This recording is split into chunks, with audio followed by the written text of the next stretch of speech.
Cooking ওয়েবে সকলকে স্বাগতম। আজ আমি আপনাদের জন্য নিয়ে এসেছি খুব সাধারণ কিন্তু সবার প্রিয় এবং সুস্বাদু ও স্বাস্থ্যকর একটি খাবার নিয়ে। হ্যাঁ, এতক্ষণে নিশ্চয়ই বুঝে গেছেন যে এটা পায়েস। তবে কিসের পায়েস তা এখনই বলবো না, তাহলে আর মজা রইল কিসে। এই পায়েসটা পুজোর ভোগে বা যে কোনো শুভ কাজে ভীষণই চলে। পায়েসে আমি একটা অথেন্টিক কালার আনার জন্য আমি কিছুটা চিনি ক্যারামেল করে নিয়েছিলাম, কিন্তু ভুলবশত এটা শক্ত হয়ে গেছে। এই ক্যারামেলটা আমি আবার নরম করে দুধের সঙ্গে মিশিয়ে নেব। এজন্য আমি চুলাতে হালকা তাপে ক্যারামেলটা বসিয়ে দিয়েছি এবং অল্প অল্প দুধ দিয়ে নাড়াচাড়া করে দুধের সঙ্গে ক্যারামেলটা মিশিয়ে নিচ্ছি।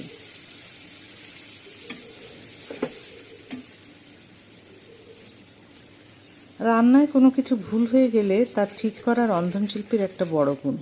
আশা করি এই টিপসটা আপনাদের জানা রইল।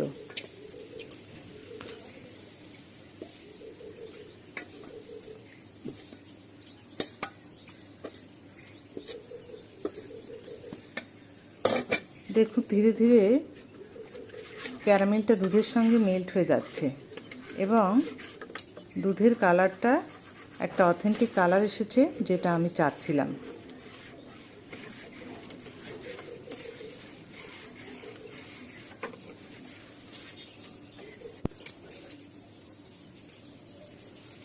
এই ক্যারামেলের মধ্যে আমি মোট হাফ লিটার তরল দুধ দিয়েছি এবং এর মধ্যে আরও 2 টেবিল চামচ গুঁড়ো দুধ দিয়ে দিলাম।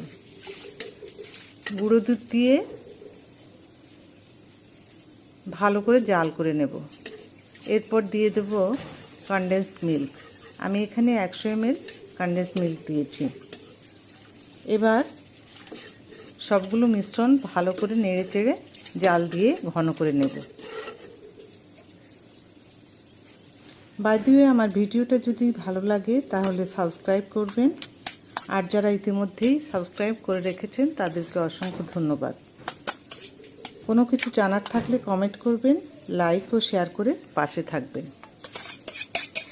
এবার আমি ওই মিশ্রণের মধ্যে দিয়ে দেব ছানা। আমি এখানে 1 কেজি দুধের ছানা আগেই করে রেখেছিলাম।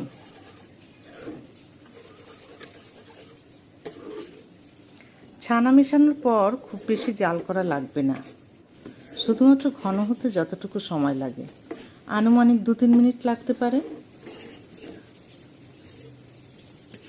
রান্নাটা প্রথম থেকে শেষ পর্যন্ত পুরোটাই মিডিয়াম আঁচে করতে হবে। পুরো প্রসেসটা কমপ্লিট হতে 10 মিনিট সময় লাগতে পারে, তবে পরিমাণটা বেশি হলে বেশি সময়ও লাগতে পারে।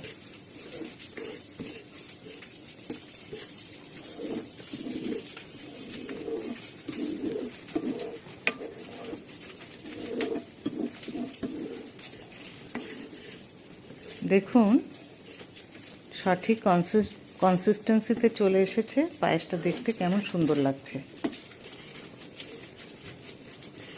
এবার বুঝেছেন তো আমি এতক্ষণে কি করলাম? ছানার পায়েস।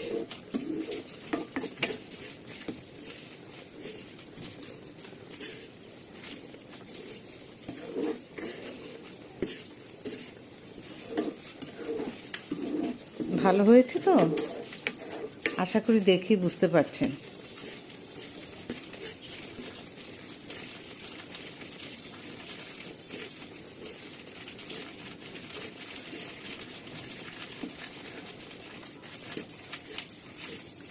দেখা হচ্ছে আগামী ভিডিওতে। সেই পর্যন্ত সকলেই ভালো থাকবেন।